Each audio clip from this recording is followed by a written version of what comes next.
Food with a lot of sugar was reserved for special occasions. This is where the whole tradition of only eating cake on your birthday or at your wedding or whatever comes from. Sugar did become much more common in the early 1800s due to the growth of European sugar colonies and, frankly, the American slave economy. But even then, according to this excellent essay by Dr. Stephen Goynet, in the year 1820, your average American still only consumed about this much sugar, about 6 pounds, in an entire year. Today, we eat about 25 of these. If poor or middle-class Americans wanted sweets in the old days, the best they could get were things made of like molasses or honey. Even nuts were often considered sweets back then, just because in a world where sugar was less common, sweet obviously became a much more relative term. I was surprised to learn that even sugar plums, perhaps the most iconic sweet of the early 1800s, aren't at all what they sound like. I always imagined them as like plums covered in sugar or something, but in reality, they were just little balls of ground up seeds and figs with maybe a tiny pinch of sugar. Yes, in those pre-candy times, seed balls were considered so thrilling, kids were assumed to be dreaming about them on Christmas Eve, and they even got a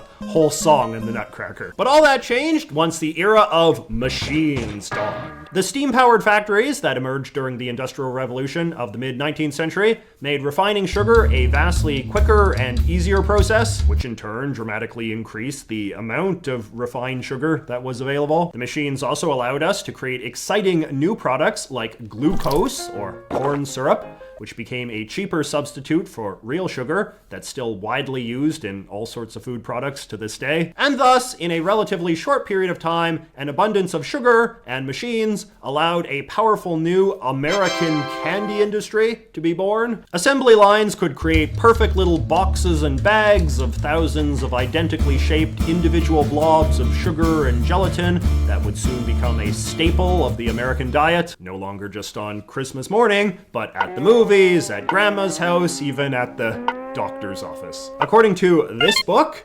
Candy, A Century of Panic and Pleasure. In 1850, the US candy industry was worth just $3 million, but by the year 1900, it had ballooned to $60 million, and then $1 billion by the end of World War II. But what should all of these new candies tastes like? In the early days, the most popular flavor of sweets, if not just sugar flavor, were generally spices, since those were the sort of tastes 19th century Americans were most familiar with. So you got candy flavors like cinnamon and mint and cloves, even weird flower tastes like rose or lilac. But these spice flavor candies didn't last long and were quickly displaced by new, more exciting flavors that had arisen out of the other big food culture shakeup that America was experiencing around the same time, the fruit revolution. Fruits obviously existed in America before the mid-19th century, but like sweets, they were often quite rare and lame. A big part of this had to do with the fact that for a long time, the most populated parts of America were all relatively cold and not good for growing fruits, beyond maybe a few small and bitter types of berry, or this gross type of apple. The Southerners, meanwhile, were only interested in using their farmland and slave labor to grow cotton, and eventually our old pal sugar,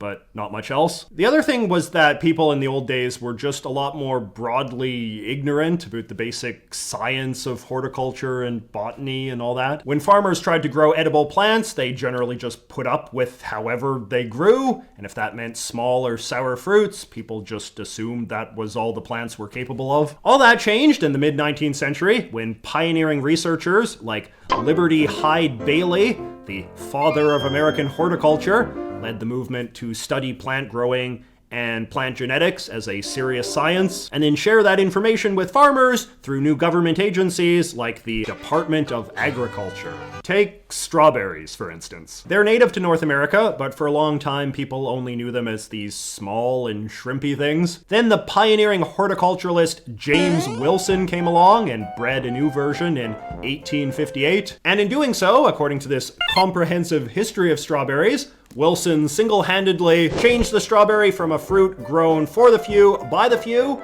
into a fruit grown by hundreds of thousands from Florida to Maine and west to California and Washington. Cherries were a similar story. They were brought to North America by the Dutch in the 1600s, But the big, juicy, sweet cherries of the sort we love today didn't become common until at least the 1850s. The state of Michigan likes to give one of their residents, the Reverend Peter Doherty, credit for helping set up what would become the first commercially successful cherry orchard in 1893. Michigan cherries would become a hot item in the early 20th century ice cream and liquor scene, thanks to these things. Maraschino cherries, which, although not an American invention, became very popular in the States thanks to a newfound abundance of both cherries and sugar. Citrus fruits, meanwhile, were brought to the New World by the Spanish and Portuguese, where they grew well in the warm southern colonies of those countries. Limes grew particularly well in Mexico, and accordingly, Mexican cuisine has always used a lot of lime in their food and drinks. Then, in 1846, the US conquered a big chunk of Mexico, and with it, a lot of people with a taste for limes. For a while, limes were the most widely grown fruit in America's newly acquired state of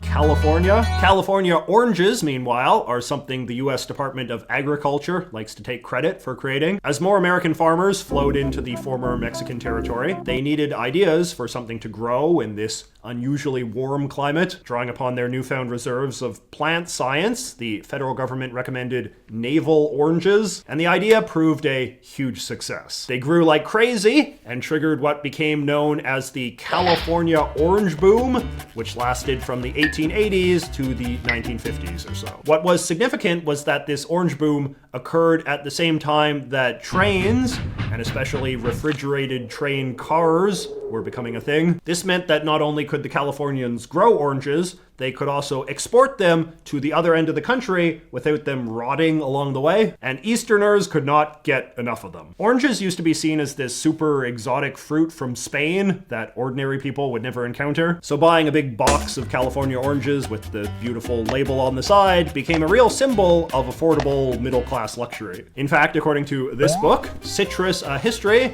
by Pierre Laszlo, the growth of LA as one of America's major cities was largely fueled by the sale of oranges to an avid Eastern market. As I'm sure you know, oranges also played a big role in the growth of Florida, which was of course another former Spanish colony with a warm climate that proved very hospitable to citrus growing. In fact, a lot of the history of American fruit in the late 19th century is just a tug of war between Florida and California over who would emerge king of the oranges. The California lemon boom came a bit later and was another example of a crop that only thrived once farmers became more savvy to the science of fruit growing. Lemons used to be a fairly upscale thing that Americans on the East Coast would import from Italy. People would mix lemon juice with honey or molasses or good old sugar and make an exciting new drink called lemonade. Once the US lemon supply increased, lemonade became a real trendy thing for Americans of all classes and gained particular popularity once alcohol started to get banned. The popularity of lemonade is probably also the reason why America's two oldest and most popular soft drinks,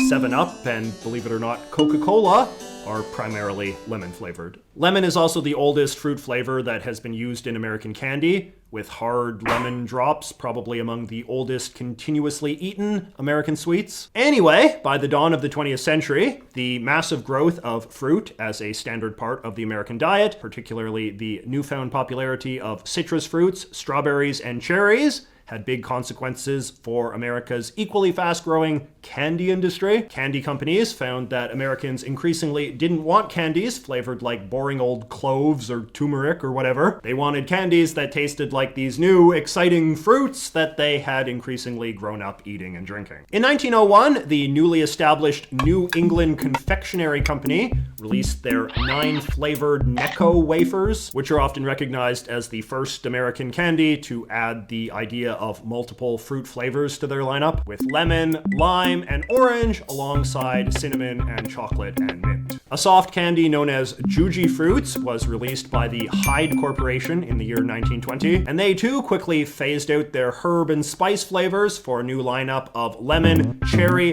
lime, and orange. They kept their black aniseed flavor, however, which was still popular. These days, people don't know what aniseed is, so candy companies market it as licorice flavor, even though licorice doesn't actually taste like aniseed. And from basically that point on, a new American fruit flavor canon had emerged. changed. As the concept of multi-flavored candies became more popular in the early 20th century, all of America's now over 1,000 candy brands, including Chuckles, Lifesavers, Curtis Fruit Drops, Mike and Ike, Dots, and of course Jelly Beans, started embracing some version of